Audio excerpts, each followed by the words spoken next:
There is a very defined Cosby comedy, the deadpan face building methodically to the height of expression, the vowels strung together creating his own language, and the utterly relatable humor. I am your grandfather. This is the first time we've had a chance.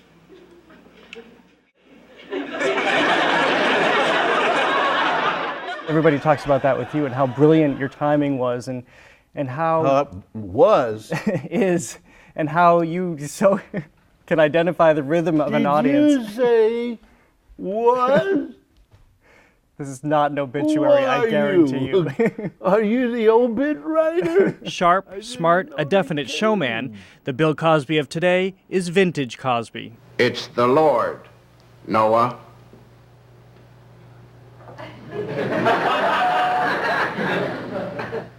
Right. My mother was a very funny woman, and so was my drunken father. The font of the funny, the now 72-year-old comedian says, is the family genes, especially those from his maternal grandmother. I wore her out. She had false teeth, uppers and bottoms. And I came into the living room, and she was on the sofa, and I did something, and she went, and the teeth came out. And I ran, oh man, that was the funniest thing I'd ever seen. And I ran out, and then I remember gathering myself, and I came back in, and she looked at me, and she's horizontal on the sofa, and I went up to her, and zoop, she shoot him back again, and I ran back out.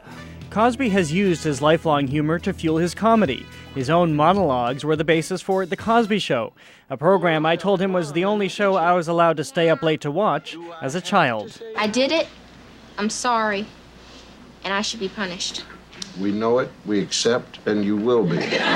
Your parents saw and loved parents who were telling their children no. Yes. And it was honest, it was meaningful, it had love, it had warmth, and it was funny. And you're gonna do it because I said so.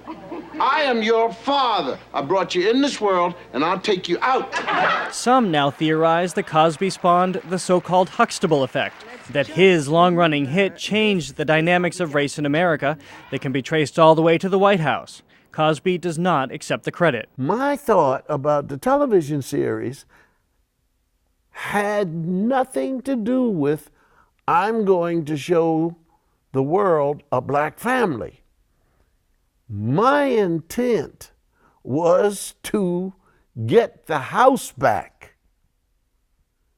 I'm a father. I have a wife, and we have children.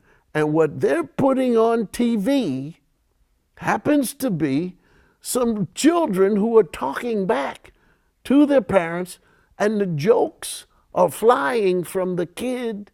The parents look like these stupid people who have no idea of how to raise dust. And I said, no, man. Cosby has both spoken and written passionately about the fracturing of African-American families and the issues fatherlessness generate. It garners controversy, and he doesn't care. We happen to be the only things that really get upset if we can't find our father, or if we never get to meet our mother. Abandonment is something that drives us to antisocial behavior. Social quests aside, Cosby performs his stand-up routinely. Let me explain. Are you married? No. Okay. I'm married 45 years, which means I have 44 years experience marriage. I have 42 years experience parenting.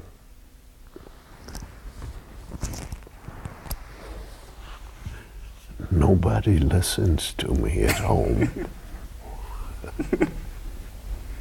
Okay. I've got to get out. Jared, You're a punk. Real men must stand up and be counted. The only way to do that is through marriage. Follow your father. Is he still alive? Yes, absolutely. When will you see him again? Probably next weekend. Look at him carefully. Look at him. Doesn't look pretty, does it? Not when he's recovering from the hip replacement that he just had. She did it. Bill Cosby, the very definition of comedy in a stand-up man.